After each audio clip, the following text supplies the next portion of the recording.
নমস্কার বন্ধুরা, welcome to my channel মাঠে ময়দানে অফিসিয়াল। বন্ধুরা, এই ভিডিওতে আমি ইস্ট বেঙ্গল, মোহনবাগান ও ইন্ডিয়ান ফুটবল নিয়ে কিছু আলোচনা করব।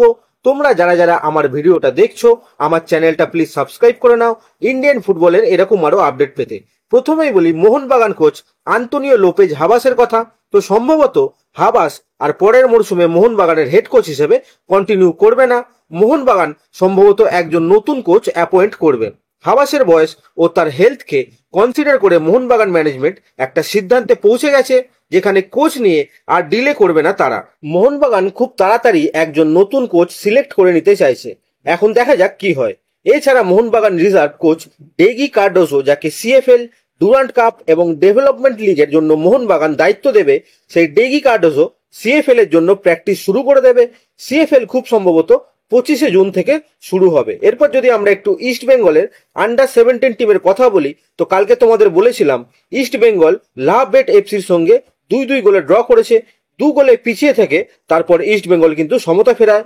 গোলগুলো করেছে গুরনাথ সিং গ্রেওয়াল পেনাল্টি থেকে ও 90+6 96 মিনিটে গোল করে সমতা ফেরায় দেবজিৎ রয়। এরপর যদি আমরা একটু হায়দ্রাবাদের কথা বলি, তো হায়দ্রাবাদ টোটাল 8টা ব্যান খেয়েছে। এই 8টা ব্যান দিয়েছে ফিফা। এছাড়া হায়দ্রাবাদের ডোমেস্টিক ব্যান তো আছেই, যেগুলো এআইএফএফ দিয়েছে। সুতরাং হায়দ্রাবাদ ক্লাব এই সময় কিন্তু খুব কমপ্লিকেটেড সিচুয়েশনে আছে। হায়দ্রাবাদের লাইসেন্সিংও কিন্তু রিজেক্ট হয়ে গেছে এবং এআইএফএফ লাইসেন্সিং এর ফাইনাল আউটকামও কিন্তু পেন্ডিং আছে এখনো। তো এই গেল হায়দ্রাবাদের অবস্থা। তো এবার যদি আমরা একটু রয় কৃষ্ণার কথা বলি, তো রয় যে কোনো ফ্র্যাঞ্চাইজিরই কিন্তু সম্পদ। গত আইএসএল এ ডিয়ামন্টাগোস গোল্ডেন বুট পেয়েছে ঠিকই, সে করেছে 13টা গোল, কিন্তু রয় কৃষ্ণাও 13টা গোলই করেছিল। কিন্তু রয় বেশি ম্যাচ খেলায় গোল্ডেন বুটটা ডিয়ামন্টাগোসই পায়। তো সেই রয় কৃষ্ণাকে আরো 1 বছরের জন্য রেখে দিল উড়িষ্যা এফসি। এরপর যদি আমরা একটু পাঞ্জাব এফসির কথা বলি, পাঞ্জাবের ফার্স্ট প্রেফারেন্স একটা ভালো গোলকিপার নেওয়া। সেখান থেকে তারা শোনা যাচ্ছে গোয়ার তরুণ গোলকিপার ধীরাজ সিং এর দিকে নজর দিয়েছে। এবছর শোনা যাচ্ছে গোয়া আর ধীরাজকে রাখবে না। নতুন গোলকিপারের খোঁজে রয়েছে মানালো মার্কুয়েজ রোকা। তিনি ধীরাজকে ছেড়ে দেবেন। সেখান থেকে পাঞ্জাব টার্গেট করলো ধীরাজকে। শোনা যাচ্ছে পাঞ্জাব আরমান্দো সাদিকুর সঙ্গেও কিন্তু কথাবার্তা বলছে। মোহনবাগান এবার আর সাদিকুকে হয়তো আর রিটেন করবে না। সেখান থেকে পাঞ্জাব সাদিকুকে কিন্তু টার্গেট করছে।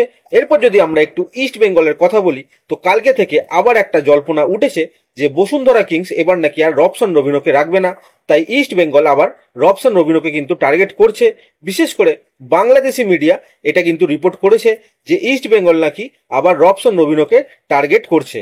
শোনা যাচ্ছে ইস্ট বেঙ্গল চাইছে মূলত এএফসি কাপের জন্য তাকে নিতে, কিন্তু রবসন তাতে রাজি না হওয়ায় ইস্ট বেঙ্গল চাইছে আইএসএল এ ক্লেটন সিলভাকে ডি রেজিস্টার করে রবসন রবিনোকে নিতে। তো বন্ধুরা বলে রাখি, এই টোটাল খবরটাই কিন্তু সমস্ত বাংলাদেশি মিডিয়ার করা।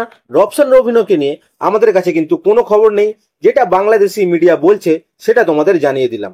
এখন ক্লেটনকে ডি রেজিস্টার করে রবসন রবিনোকে ইস্ট বেঙ্গল নেয় কিনা সেটা তো ভবিষ্যতেই দেখা যাবে। তবে আমার পার্সোনালি মনে হচ্ছে ব্যাপারটা হয়তো ঘটবে না। এখন দেখা যাক কি হয়।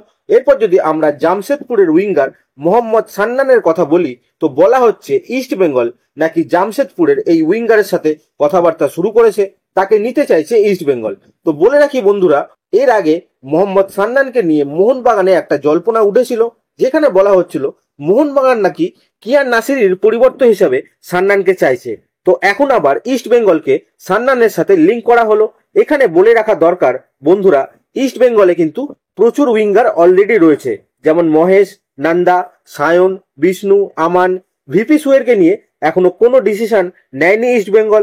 সেখান থেকে আরেকজন উইঙ্গারকে ইস্ট বেঙ্গল নেবে এ বিষয়ে কিন্তু আমার যথেষ্ট সন্দেহ আছে।